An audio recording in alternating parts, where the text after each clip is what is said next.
Did you know that sea otters love taking naps? In fact, they actually really need their sleep. And guess what? I love to nap too, and I always have. Now, in today's episode, Gena Bentall, she joins me. Now, she's been studying sea otters for decades. Also, almost as important, or even more important, she's a founder of Sea Otter Savvy. But let's hold on for a second. Let's get back to naps. Sea otters actually really need their sleep. Unlike other marine mammals, sea otters don't have blubber to keep them warm. They really only rely on their fur. Now, here's a side note. They have 1 million hairs per square inch of fur. Now, let me repeat that. 1 million hairs per square inch. Crazy, right? Now, wait a second. Back to the sleep. Because of them burning so much energy to stay warm, feed themselves, do their thing, they really need their sleep to recover. So, as the Sea Otter Savvy slogan goes, respect the nap. Now, I'll bet most of you have seen those cute little, by the way, they're not so little, they can get up to 100 pounds. Wait a minute, back on track. I'm sure you've probably seen the social media of these guys. Well, we're going to get into the real facts. Now, would you believe some of those points maybe be slightly exaggerating? Now, I'm sure I don't need to tell you, sea otters are really fascinating in so many ways. Jen and I dive, did you catch the pun? Deep into everything sea otter. And just as important, what Sea Otter Savvy is doing to give these guys, not so little guys, their best lives. So get ready, sit back, also no napping, as Gena takes us deep into a sea otter's life. For real, for real, for real, for real, for real, for real, for real, for real, for real, for real, for real, for real, for real. Got a bunch of furry friends and I love them all the same. I'm an animal lover, veterinarian is the name. Let's share some pet stories from heartwarming to strange, losses and gains, from wacky to insane. For real. You're now tuned in to For Real with your host, Markakyle.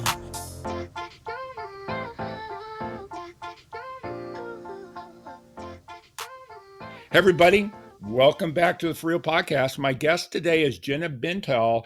Gena, welcome to the show. Thanks for having me, Mark. I'm excited for today.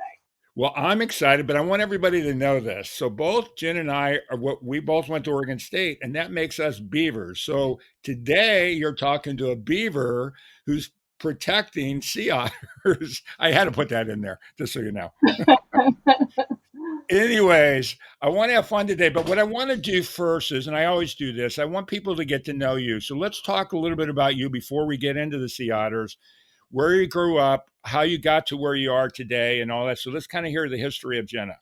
Okay, I'll try to give you the nutshell version of that. I grew up in Southern California in Laguna Beach, and my very first memories were of soaking my feet in tide pools. My dad would take me down to the tide pools and check out all the cool critters and things living in there. And I don't even remember the first time that happened. That just is part of my mythology. So from the very beginning, the ocean was my passion. But there's a whole lifetime, several lifetimes, I would say, in between that and where I am today.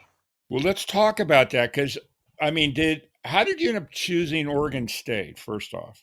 Well, there's a long journey there. So my other life, as I like to refer it, I worked as a zookeeper. So from the age of 18 into my early 30s, I was a zookeeper at various places and was married. And the last place I worked as a zookeeper was in Oregon. And I got divorced while I was there and started reevaluating my life and decided that I was going to revisit some of the dreams that I had early on before I sort of took that trajectory. So it was almost like a do-over in a way. Like, I think I'm going to try this other path. There's plenty of time left. I'm in my early 30s, got plenty of time. What zoo in Oregon was that? I was at Wildlife Safari in Winston, Oregon, which is one of those parks where the visitors are in cages. The visitors are in their cars and it's a free roaming wildlife park, and you drive through in your car, and there's different sections with African wildlife and Asian wildlife and North American wildlife. And I was an ungulate ranger. So I would drive around in my truck and take care of the hoof stock, the big ostriches and other ratites. And yeah, had to wrangle a lot of pretty seriously large and dangerous hoof stock. So that was fun. Yeah. Laguna Beach to wrangling ostriches. Yeah. And I think my cred with my family is still lies in that profession. So their favorite stories in the family lore, the family mythology when we have get-togethers are about me as a zookeeper.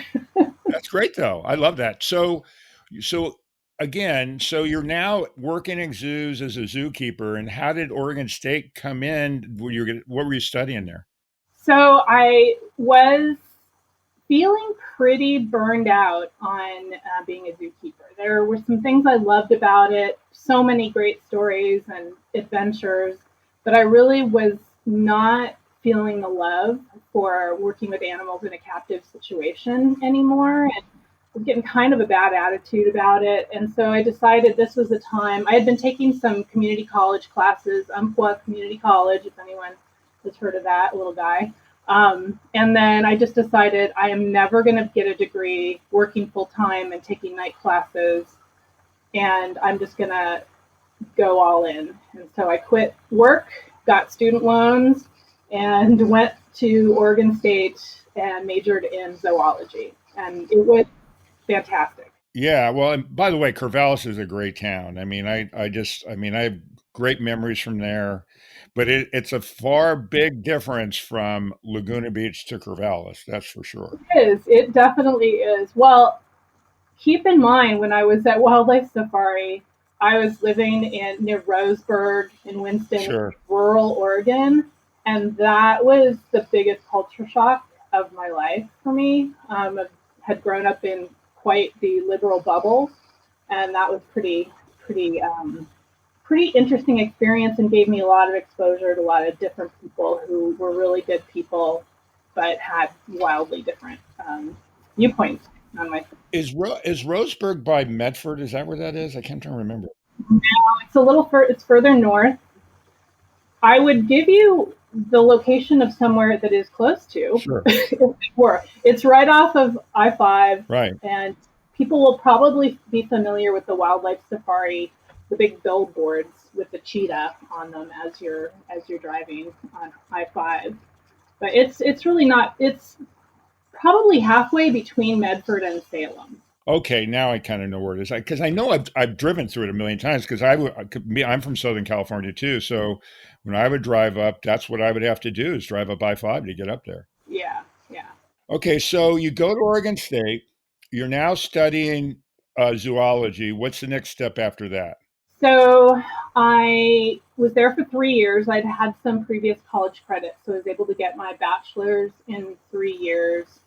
And I always like to say, as a early person in their early 30s, like, that was the best 3 years of my life at Oregon State. I loved it so much. I would live those 3 years over again on like a Groundhog Day loop. It was just, I loved learning everything. I loved having the different opportunities available to me. I got to go to Midway Atoll for a few weeks in the summer to do some research. It was just fantastic. Cool. So I finished there. Oregon State also has a great marine science program. So that had really triggered, or not so much triggered, I knew that was the direction I wanted to go in when I went back to school, but that had really reinforced that idea in my head that this was really what interested me and where I wanted to be, despite complete discouragement from most people in my life that was going to be a complete career with no money and no jobs, and except for my mom. My mom was always supportive, but everyone else was telling me, you are out of your mind. So when I finished there, I was in the position of applying for internships in my 30s, competing against all these 20-somethings. So I was applying for lots of internships. Right. And not getting a bunch of them. And then the first one that I got was as a sea otter field technician back in California, my home state, and with a really, really prestigious scientist. And I thought, this is great because sea otters are interesting. They have super interesting ecological science questions that can be answered looking at their system. And they have connections to two of my favorite things, the things that really got me excited when I was an undergrad, and that's marine invertebrates and marine algae. And so sea otters are, in that ecological way, inextricably linked to those two things. And as it turned out, sea otter science at the time, you would spend a lot of time looking at marine inverts. And that really was exciting and super fun for me. And that has never waned. That is really my first love. And I often tell people, if you want to get me to open an email, in the subject line, write weird sea otter prey. Send my email. Urchins and all that. Hey, this is a side note. Remember, I told you I bounce all over the place. But when you were in Oregon, did you ever have anything to do with wildlife images? They're down, I think, in Grants Pass, Dave Siddon? No. They've got this great thing. I'll talk to you about when we get done. But he's down there. His dad was actually from Southern California as well. He was a documentary filmmaker for animals and I guess for movies as well. But he worked up at the Portland Zoo, and now they have this thing where he basically rescues wildlife that's been injured or whatever, and has this whole place down in Grants Pass. He's really, really nice guy. I feel like I've heard of that facility, but yeah, not him. Yeah. Okay, so let's go back to sea urchins and all those things you love and sea otters. So you go down to Southern. Where were you, by the way, when you went to this organization? So I was working for University of California, Santa Cruz, and Dr. James Estes, who passed away recently, was my boss, but I was working for one of his PhD students, who is now Dr. Tim Tinker, who is really considered today to be the world's preeminent expert in sea otters. But he was just a lowly PhD student then, and I was a field researcher for him. So I would go out every day, long days in the field, tracking down sea otters that had been tagged with flipper tags and VHF radios. So we'd go out with this antenna, we'd have their frequencies tuned in, we would listen. If you hear the beep from their frequency, then you take out your scope and you look and try to get a visual identification on them. So it's kind of like mark recapture, but you're capturing visually and recording where they are, what they're doing, what their habitat is, what they're eating, if they have a pup or not, all those kinds of things. And those longitudinal studies really form the basis of much that we understand today about what sea otters do, their behavior, and ecology.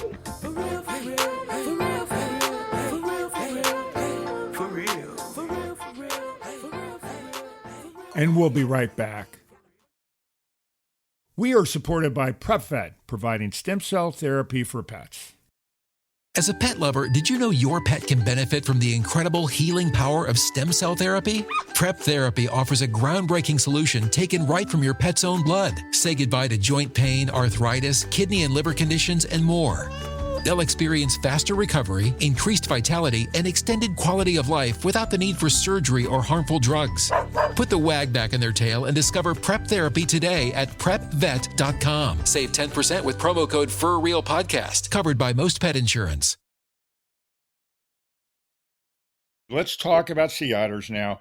So everybody understands, let's go with the basic size and all that kind of stuff. And obviously we're going to get into Sea Otter Savvy and all that, but let's talk a little bit about them. I found what I read about it. So I didn't know a lot of different things. I thought I knew more than I did, but can you just kind of give everybody the basics? So let's introduce everybody to a sea otter other than what they see on social media. So sea otters are big weasels. They are members of the mustelid family, and so related to weasels and badgers and wolverines and other pugnacious mesopredators. They are the heaviest of the weasels. So they, in California, female could be 40 pounds, large male maybe 80 pounds. Up in Alaska, the males can get up to 100 pounds, so they can get seriously heavier up north. And they're not the longest. However, the longest mustelid is the Amazon river otter, which are crazy long. So from nose tip to tail tip, they're longer, but sea otters are chunky and heavier. Most people, so probably like the size of a Labrador Retriever, typical Labrador Retriever. People are always surprised when we're doing education how large they are. So we have this absolutely gorgeous adult male pelt. This pelt came from a male that had died back in 2003. And the otters in California, when they die, they get some kind of an examination or a necropsy to determine cause of death, and it's a really important part of understanding population status. And but the pelt, you can apply. You have to get a permit from U.S. Fish and Wildlife Service and demonstrate that you're using them for educational purposes and all that. So you have to go through that whole process. Anyway, this is a gorgeous male.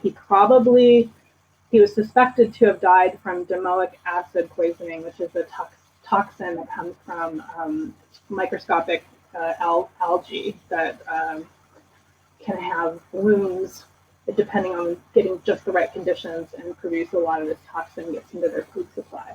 Anyway, he is just gorgeous. He's huge, and usually people expect sea otters to be about the size of a house cat.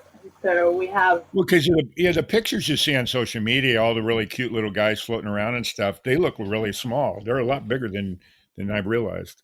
Yeah, they're formidable. They're formidable. I like to... there's one story. It's not the nicest story, but it's accurate. There was right here, I'm actually in my office looking out into Moss Landing Harbor, and there was some video showing up on social media and the internet of a dog and a sea otter, quote unquote, playing. And, you never know how a sea otter is going to play, what that means exactly. And this was a serious dog. This was like a healer, not a poodle, not a chihuahua. And this otter dragged that dog into the water and killed it. Oh, that's terrible. Yeah, they're serious animals. They're not to be trifled with. So keep going now. So that's one of the things about it. But there's all these different things like, they don't have blubber. So let's talk about that a little bit so people understand that, because there's a lot of reasons why we want to talk about that. And I think you know where I'm going on that. You're right, Mark. So I always ask, when I'm working with kids, I ask them, what do you think is the fundamental challenge in survival for a sea otter? And think about where they live. So they live in the ocean. Compared to their weasel cousins, they're the one that spends the most time in an entirely marine aquatic environment. They don't have to ever come ashore. Sometimes they do haul out, but they don't need to. And they are lacking that one thing that you mentioned that all the marine mammals have, and that's a blubber layer. Yeah. So they don't have that fat layer that insulates their bodies, their bodies that are, warm just like ours are as mammals from that cold environment, the ocean, which just wants to, cold water just wants to suck every ounce of heat. Right. So what they have instead is this incredible fur. So record-breaking Guinness Book of World Records fur, the densest of any animal in the world, 1 million hairs per square inch in some parts of their body, which is just mind-boggling. I know. I was just going to say, I want you guys to listen to that. 1 million hairs per square inch. That's unbelievable. I read that. I was hoping you're going to bring that up because I'm going, that sounds crazy. Yeah, it's pretty amazing. And I often have kids, when they're looking at the pelt, try to part the hairs to see if you can even see the skin. And you can't. So the idea with this multi-layer fur coat, there's two and a half types of hairs There's guard hairs that help the water to flow off of the coat.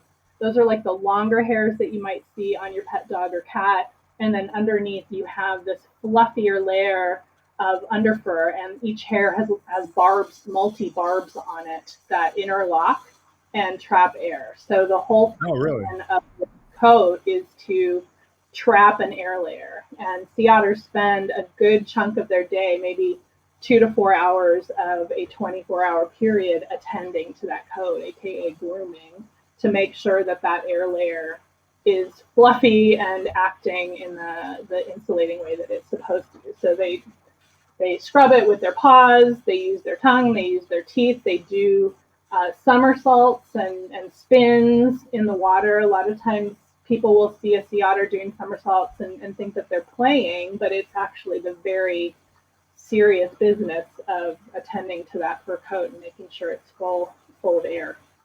Yeah. So when they're, just so I understand that, so when they're doing the somersaults, they're trying to get it either clean and also gather air. So basically like air bubbles or something in those things. Right. And with the somersaults, besides just the force of the movement pushing air in, they're actually literally putting their mouth onto their coat and blowing air into that. Oh, really? That's cool. Yeah, so you can see a sea otter tuck their head to their belly, and then you'll see bubbles coming up on either side as they're literally blowing air into their fur. That I didn't read that. That's like real. I love that. That's one of those things that you, as a sea otter biologist who spends so much of their time looking at wild sea otters, that's the thing you see, but doesn't necessarily end up in the science books. Well, there's a bunch of things I want to talk about them, but I want to stay on this a little bit on the blubber thing and why it's so important. Because I know you guys. By the way, what is it? What do you guys call it? Respect the nap, or what is it? What's your saying you have? Respect the nap. Yep. Yeah. By the way, I wish my kids would have learned that when they were little. Because at first, the funny thing is when I was reading this, again, we were talking about me being a knucklehead. When I read it, I kept thinking because you guys are close to Napa Valley. And then I didn't catch it at first. And then I told Mark, typical Mark, because one of the things, well, let's talk about it. The reason why they're napping and all that, again, because they don't have an insulation other than their fur, where most animals have blubber, which means that they're burning more energy. So let's talk a little bit about that. Yeah, so you brought up a really important point. We talked about blubber serving as insulation in other marine mammals like seals, sea lions, whales, dolphins, but it serves another purpose, and that's storing energy. And so that's energy that they can draw from. A lot of marine mammals will have a time of year when they eat a lot, and then they put on a lot of weight, and then they go without eating for some period of time, extended period of time. Sea otters cannot do that. They live paycheck to paycheck energetically. So they are continually using up the energy that they bring in via food, and they live it pretty close to the line in terms of making their caloric balance every single day. And part of that is the other piece of the puzzle when it comes to how do they stay warm in that cold water. So we talked about the fur. The other thing is their metabolism. So their body temperature runs high, their metabolism, they have a very high basal metabolic rate, and that means that they have to fuel that by eating a lot. And so one of the few facts that you might read regularly on the internet that is actually true is that they have to consume about 25% or even more if they're a mother rearing a pup, 25% of their body weight every day just to meet that caloric demand. So they have the fur on the outside insulating, and then this hot furnace of a metabolism inside, and that is really their strategy for staying warm or keeping a consistent body temperature in a cold environment that wants to steal all of their body heat all the time.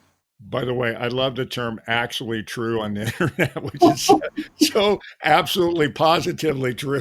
I thought it was really funny. So, I want to get into the Sea Otter Savvy later, and we're going to talk about this energy thing here. And I hope you know where I'm talking about, but I want to talk more about these guys.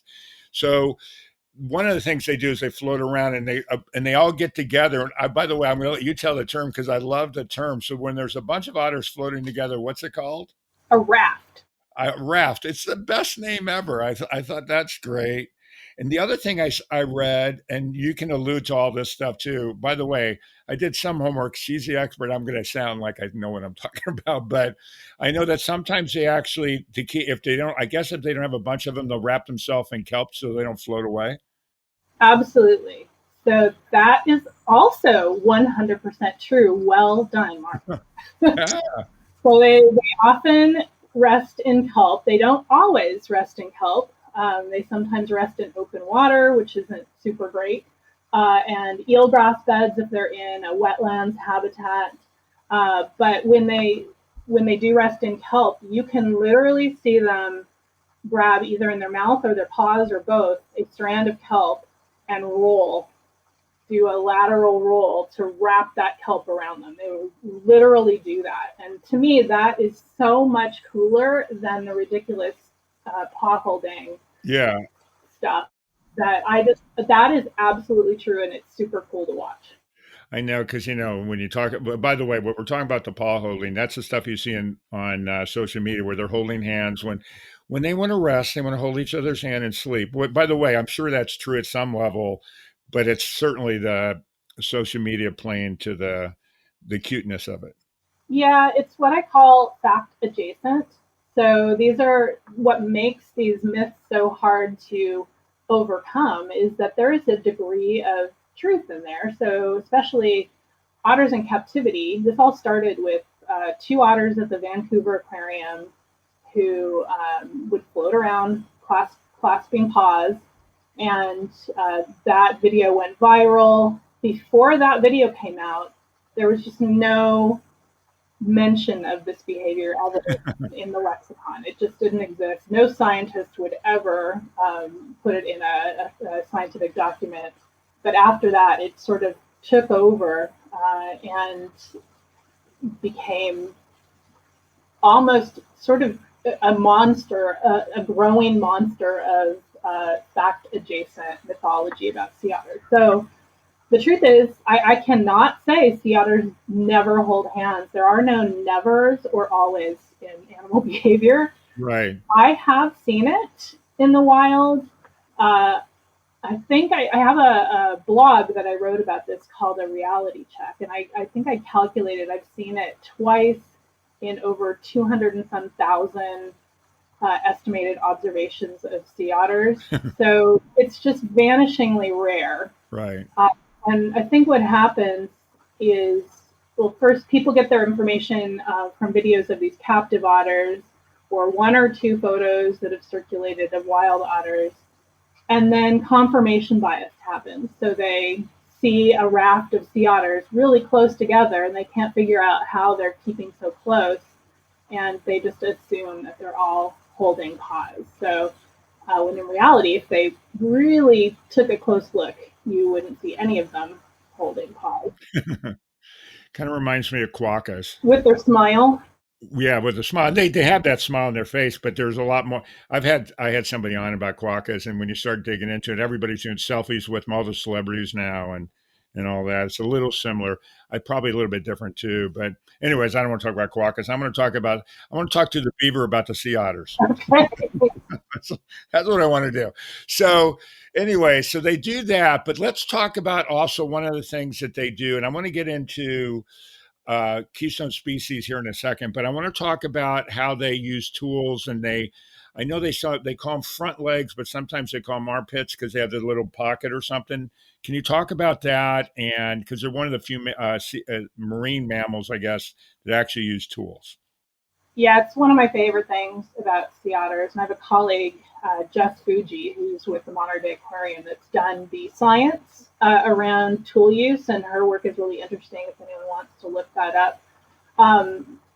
They will. The most frequent tool use is the otter will find a rock on the bottom, and if they are eating hard shell prey, especially marine snails, so if you can believe it, some sea otters meet that incredible caloric demand completely by eating nothing but these little tiny marine snails like you would find in a tide pool at low tide. Right. And the way that they can do that is by efficiently smashing them on a rock. And they can open clams, they can open mussels. Sometimes they'll use them on urchins and crabs, and they are dealing with a diverse array of prey that has developed an equally diverse array of strategies to not be eaten. So hard shells or pinching claws or spines, and the rock is a way for sea otters to kind of get a leg up in bypassing that. Right. And then you mentioned the pockets. So they 100% have pockets.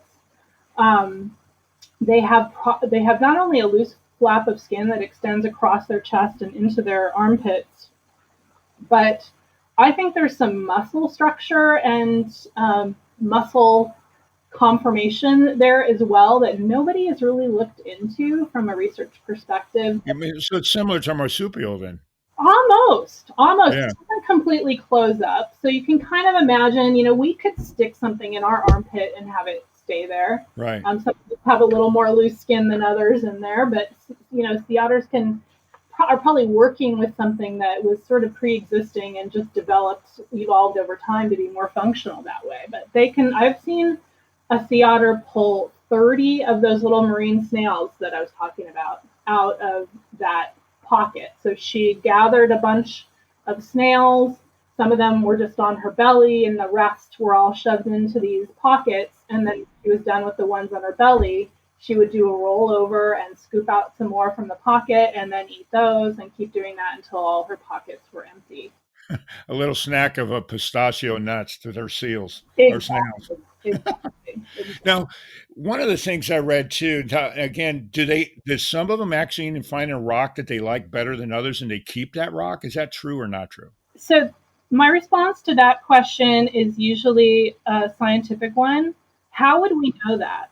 I don't. You're the one observing them. You're the beaver that studies otters. I mean, Well, if you use logic, we would have to mark the rock, mark the otter, and watch them right. all day, every day for their entire lives. And no one has done that. So what I suspect the origin of that lies in the fact that they definitely will put a tool in their pocket during what we call as a foraging bout. So that's right. bounded period of time where they're hunting for food. They may choose rocks that are similar depending on their preference for how they use the tool. Right. So there's no doubt they sometimes stash a rock in their pocket, but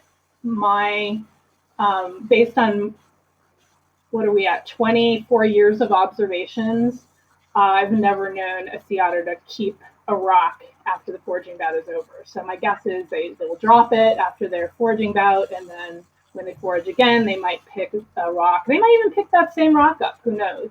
We don't know. They probably just have a rock that has a similar size, and people say, well, it's got to be the same rock because they had it in their pocket. That makes sense. Yeah.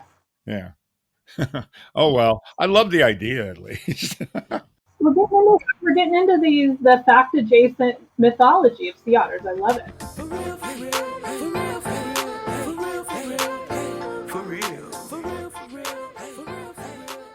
And we'll be right back. We are supported by PrepVet, providing stem cell therapy for pets.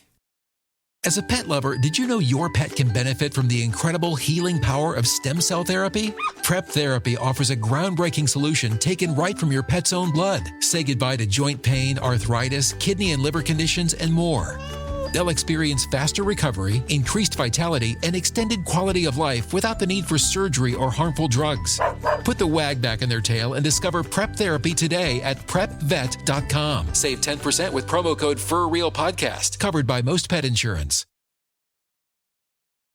Okay, so let's go to. I want to talk about them because one of their big diets are the sea urchins, and I want to talk about that and the importance of the reason why it's good for them. Actually, can you, for the people that are listening, define what a keystone species is? I know what it is, but I would love to hear the way you explain it. I understand it, but I think for everybody listening, that helps because they're considered a keystone species as well. Yeah, I think the best way of understanding that is with a visual. If everyone can kind of visualize in their head a stone arch at the entrance to an old historical stone building, and that is the architectural terminology from which this is derived. This ecological term is Keystone. derived. Keystone. So look at that arch. Imagine it in your head. At the very top is a uniquely shaped stone that presses on all the stones on either side of the arch. They all press together, and it holds those two sides together. So if you were to pluck that keystone out, the arch is going to collapse. Right.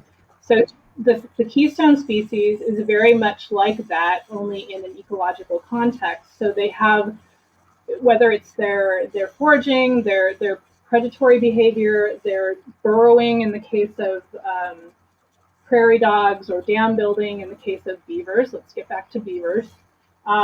So that is so integral in an ecosystem that if that is removed, the rest of the ecosystem will collapse and have to restructure itself.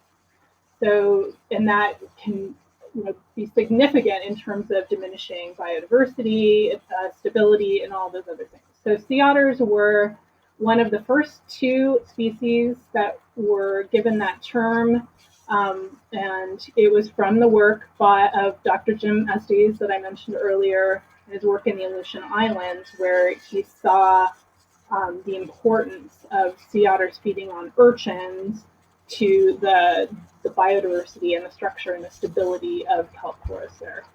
Yeah, because the urchins are actually eating away the kelp, which it's a cascading thing, right? So if you get rid of the kelp, then you got the erosion of the beach, and you're eliminating all the other things that the kelp provides as well, carbon protection and everything else. Yeah, homes for other species, Right. a three-dimensional structure to the environment. So if you lose, when urchins are not regulated by predation, you end up with urchin barrens, which are basically a desert with one species that covers nearly every surface of the rock. And so they eat the kelp off at the base, and then you have a no three-dimensional structure to that habitat. And so you lose the homes for all the animals that live on the kelp themselves, and you lose breeding habitat, you lose protection from storm surges, and that carbon sequestration that you mentioned as well. So it's a pretty serious. It's not good for the urchins either. They're not doing so well in those urchin barren environments either. Right. So they need predators, and depending on where you are in the Pacific, those predators or suite of predators varies, but they're all important and integral to regulating those numbers of grazers. And sea otters are only in the Pacific Ocean. Is that right?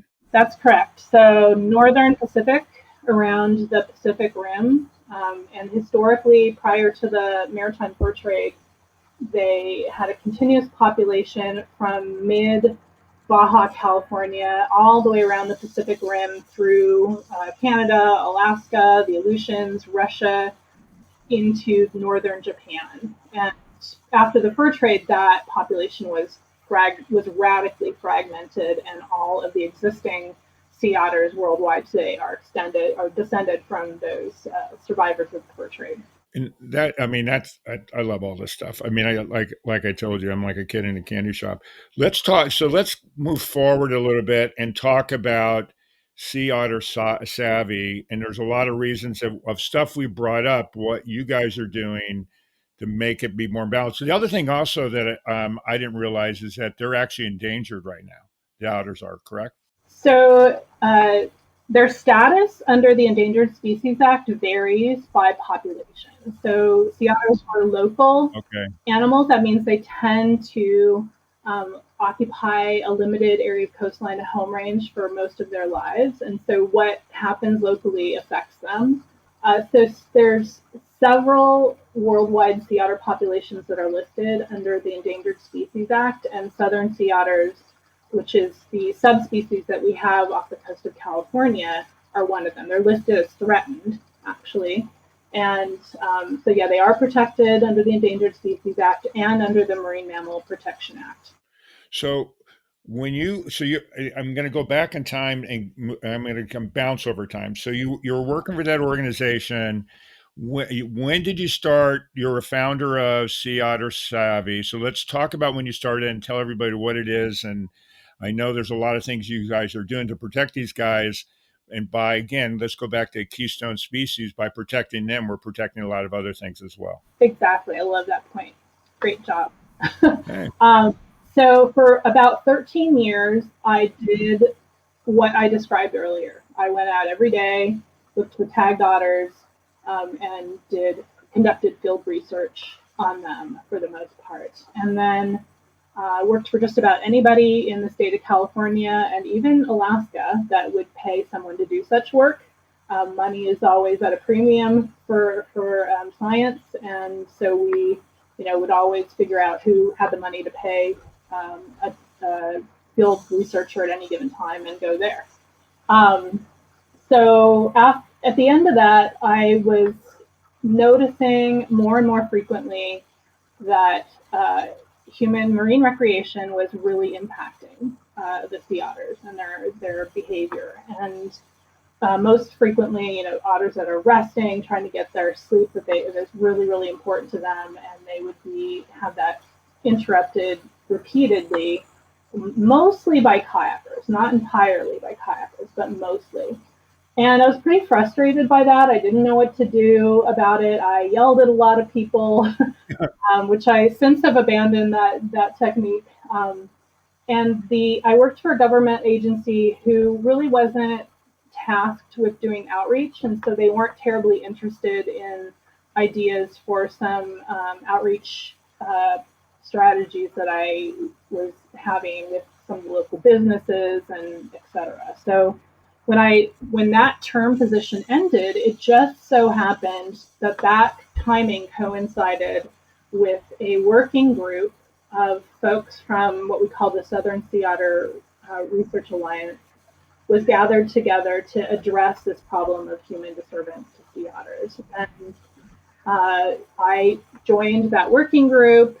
I was at liberty job-wise, and so the conclusion was to come up with a program to really focus on and address this challenge. And the idea was there's so many impacts and threats to sea otters, to southern sea otters. Maybe this human behavior, this human disturbance was something we could actually do something about and have the hope of changing people's behavior. So that was 10 years ago. We started the program with funding from U.S. Fish and Wildlife Service back in 2015, and it has become something that I really never dreamed that it would become. And there have been a lot of challenges that I never dreamed of as well, but it is incredibly, incredibly fulfilling and satisfying. It's really great work, and I love it. So I want to address some stuff, and I want to, and there's a reason why, because I want you to help me help people understand, help me understand better. So earlier we said respect to NAP, and that's the reason because, by the way, this is about people that are just curious. They're not being bad. They're not being bad. They just don't know, and that's where I think your name is clever by being savvy and understanding that, right? So it's kind of like the manatees in Florida, where they've had to come up with areas to protect them, people not understanding that some of these things endangers them. And so when we were talking about when they eat, they have to eat 25% of their body weight or whatever, because they burn so much fuel because they have to stay warm, not just because they have fur, they also have to be active to be able to stay warm. So when they're taking that nap, they're recharging. And then when we get too close to them, we're scaring them away or making a move, and they're burning energy that they should be replenishing. So I'm just looking at how I look at it. So can you kind of dig into that a little bit more, so people, I probably didn't say it very well, so make sure people can understand what I was babbling about. You did a great job. So if everyone can imagine a teeter-totter, do we still have teeter-totters? Does everyone know what that means? Yeah, we do. I do. Seesaw, teeter-totter. So we want it to be balanced. That's their survival, is if that's balanced. So the energy, in the currency on this teeter-totter, the people on either end are energy. And the only way that energy comes in is through foraging, right? And then energy going out is through the activities that they have to do, including the diving and swimming to forage, to find the prey. Like if their food's not getting delivered to them by DoorDash, they have to go find it and dive. And diving is very energetically expensive. They have to groom their fur. They have to swim between foraging and resting areas. They interact. They take care of their pups. All of these things. That's how they use that energy. If that just is barely balancing every day, if we add into that them having to swim away from humans, it can be energetically, it can tip the scales energetically. And what we're really talking about here, Mark, is chronic disturbance. So in California, there are many places throughout the range of southern sea otters where urbanized areas and sea otter habitat overlap. And sea otters have opted for that habitat because there's something essential there that they need, whether that's food or shelter from predators or a good place to rear their pups. Only they can speak to the reasons why they're there. And their need to be there is so strong that they have to adapt to all of the human impacts that they can experience there. And disturbance is just one of those. So repeatedly throughout the day, the daylight hours, because we can't collect research, we can't do research at nighttime on this particular subject, they are approached by kayakers or boaters or people on shore or any number, but 85% of the time it's by kayakers that cause them to swim away. So they get so close that the sea otters become fearful and swim away, and are now, instead of inactively resting or napping, if you will, they're actively swimming. And that would not be a big deal if that happened once a week, once a month, maybe even once a day. It would not be a huge deal, but it's chronic and it's repeated throughout the day, especially in places, especially on weekends and holidays where we have a lot of people on the water and a lot of opportunities for people to get out into kayaks and into sea otter habitat. Probably paddleboards too. Yeah, paddleboards for sure. Actually, when paddleboards first started to become popular, sea otters were terrified of them because the profile was so high. Right. So it's new things. They have to relearn how to adjust to that, adapt to that presence. And we've sometimes had kayaks come in with sails on them, and that's something new. Or we recently, actually, I say recently, it's been 10 years. There's these craft called hydro bikes on the water where folks are actually paddling. Yeah. And they're used to those now, but when they first came out, that was pretty terrifying. So anytime I see a brand new type of marine recreation equipment launching, I'm like, oh no. Here we go again. One of the things too that I read, and this is for you guys listening, is that, and most people are just excited to see the animals, so they just don't know. And I've got a couple questions for you to help everybody else. But the other thing is too, sometimes when they're disturbed and they only have so much energy, oftentimes the pup gets left back and they have to abandon the pup, and the pup ends up passing away because, best intentions, but people it's just knowledge. You generally, I would think, for the most part. So people trying to understand that. So my question is this for everybody that's listening, for you, Gena, is if there were three things that people could do that are out there paddling around on the shore, whatever, what would you tell everybody for that? So the very first thing that I like people to do is pay attention.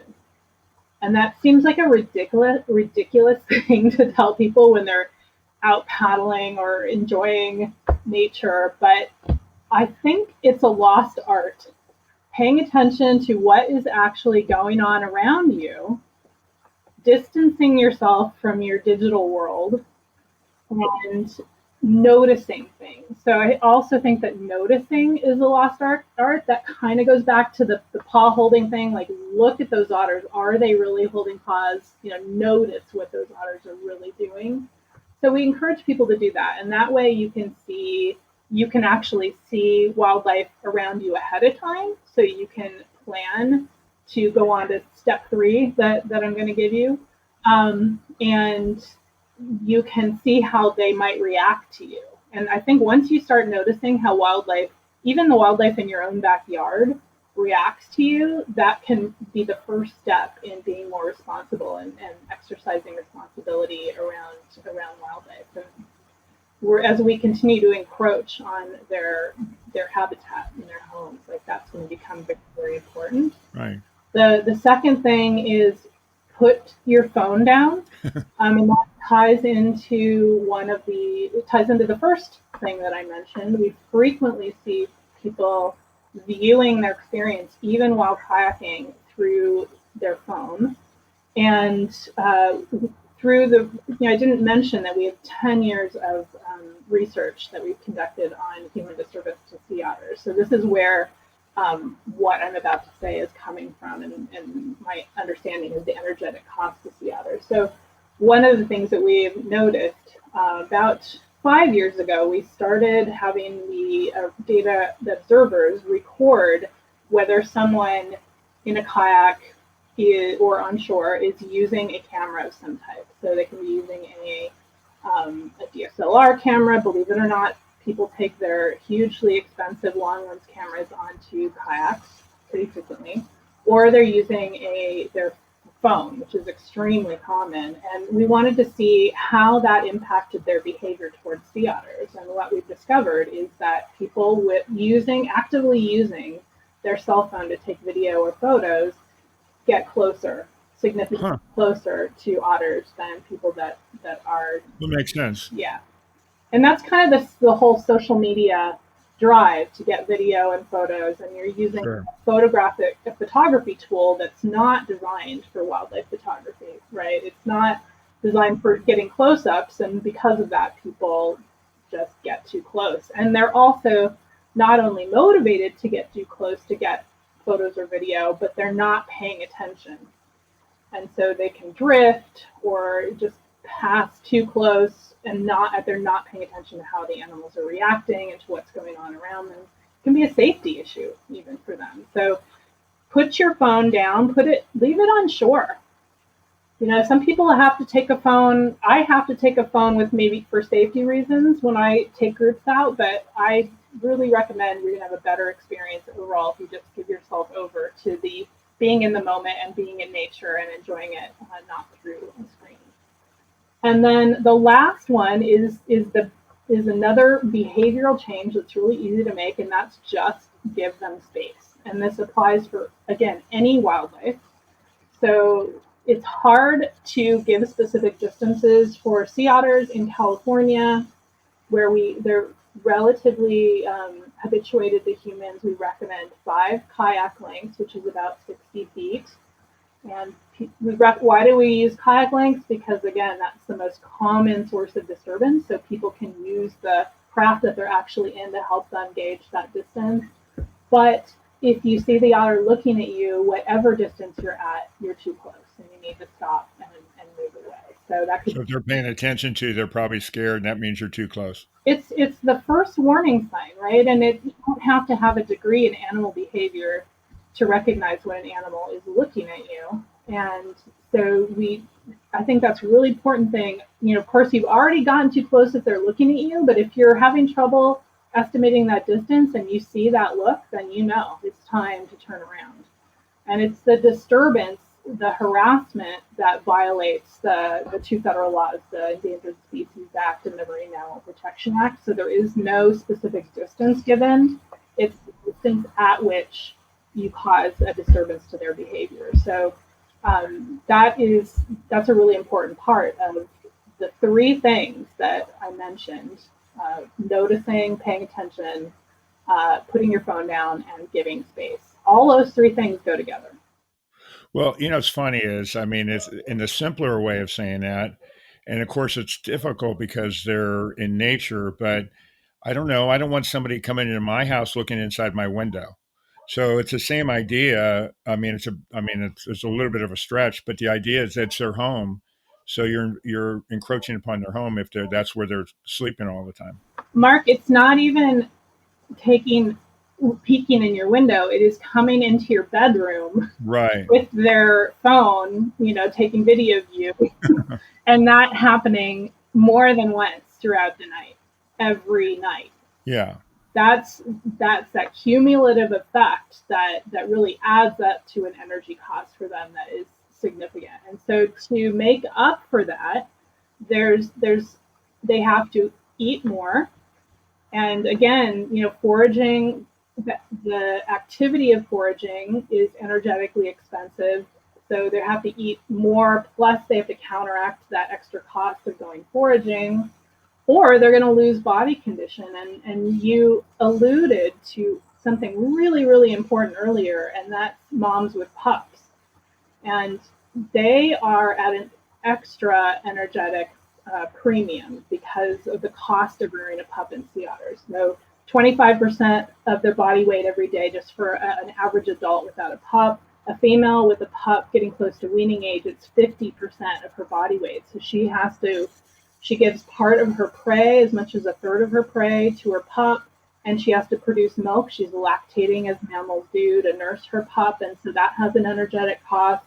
And so she is really functioning at the limits of her energetic capability and survival, especially here at the center of the range where sea otters have been recovered and occupying the longest. And so those moms need extra space and respect, because if the option is losing body condition in response to that cost of human disturbance, they may opt for next year's pup instead of this year's pup because the odds will be better. And so they will abandon the current. Yes. Feel like their body condition is not going to get them through to weaning age. And that way they have extra time to put on more body condition before the next pup comes along. And they will become pregnant almost immediately after they lose a pup. So they're in a continuous cycle of estrus, pregnancy,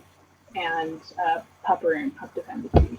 Well, again, it's a being, you use the term being, it's just the awareness thing is the big deal. But I want to tell everybody. So for you guys listening, your website and all that stuff, you've got a ton of information on there.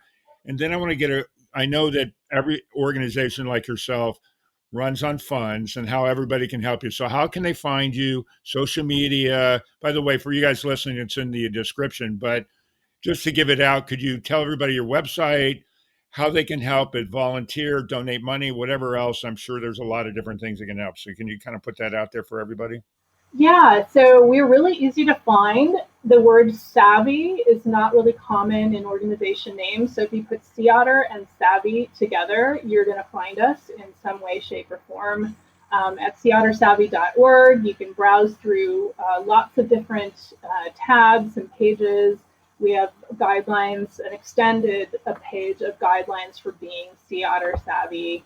An understanding of what disturbance is. We have natural history of sea otters. We have different ways that you can get involved. We have a certification page for businesses. So our Community Active Wildlife Stewards program certifies local marine recreation businesses for taking the extra step in wildlife stewardship in their business practices and being extra sea otter savvy. So they go through a long extended checklist and are awarded stewardship cause status if they meet the criteria, and are given special swag to advertise that. So be on a lookout, Community Active Wildlife Stewards. We have volunteer programs. We have 3 different teams right now because we span a good chunk of the California coast. So we have a Monterey Bay area team. We have a San Luis Obispo County team, and we have a brand new Northern California team where we're doing work to educate people about the history of sea otters in Northern California, the fact that they're currently absent, but may return someday, and kind of trying to get ahead of the with the stewardship message to local businesses and communities, so that they appreciate otters in the event that they return to Northern California, which we hope that they do someday. And finally, about volunteers, all of our research for 10 years has been conducted by community science, citizen science. So our volunteers not only help us with outreach, but they are collecting the data on a day-to-day basis at multiple sites along the Central California coast. So you get training, you get to make friends who have like interests, and you get to participate in some real science that is actually going to be used for publication and to educate, provide information to the agencies that are tasked with managing and conserving sea otters. And then we are a little nonprofit. We are 501c3. We're very small. We have 2 staff and 24 volunteers. We really want to expand. We're at the point right now where our footprint, our recognition, our responsibilities outpace our funding, and so we're especially keen to have support, so folks can donate and can support us in other ways. We have an Amazon gift list with a lot of research supplies that we might need. But yeah, we're really looking for help with funding to get us to the point where our funding is at pace with the work that we're doing and the contribution that we're making and how hard we work. So folks can really help us with that. Cool. So you know where the website is, the social media. I'm sure all the links to social media are on your website, right? Yeah, and again, if you're on Instagram, Facebook, Blue Sky, or Threads, or YouTube, you can just search Sea Otter Savvy and you're going to find us. Okay, cool. Okay, so we're at that point now where you're going to cringe. And for everybody that's listening, that's listened before, I've got the joke today because somebody forgot to have the joke, but I'm not going to say who. Anyways, I know you're cringing, but as I always say, if you've got kids, nieces, grandkids, you want to be on the show and tell a silly animal joke, please do. 1, for the audience, and 2, to save me from having to say them all the time. You can always email me at mkyle@thefurrealpodcast.com. And also, if you've got great ideas like today, please email me. Or if you need information, you can always do that again, mkyle@thefurrealpodcast.com. So you ready, Gena, for this great joke? I'm bracing myself. Okay. Why did the sea otter blush? Oh, why did the sea otter blush? I don't know, Mark. Because he saw the ocean's bottom. Oh my goodness. I told you. I told you. You know what? I think that's pretty good. Well, relatively speaking, let's just go with that. Yeah. Anyways, everybody, thanks so much. Gena, I really appreciate it. You're doing great things. We need to follow up on a couple of things I want to talk to you about, but again, really, thanks for taking the time. I know you're busy. Especially you're a small organization, and really, I appreciate you being on the show. I'm happy to be here. Thanks, Mark. Thank you so much. And then for everybody else that's listening, keep on listening. Please pass the word out. Follow, do reviews, ratings, all that kind of stuff. But really, you guys are the ones that make it happen along with a guest. So from the bottom of my heart, thank you so much for listening. For real. That concludes this episode of For Real with your host, Mark Kyle. For previous and future episodes of For Real, listen via all major podcast streaming sites.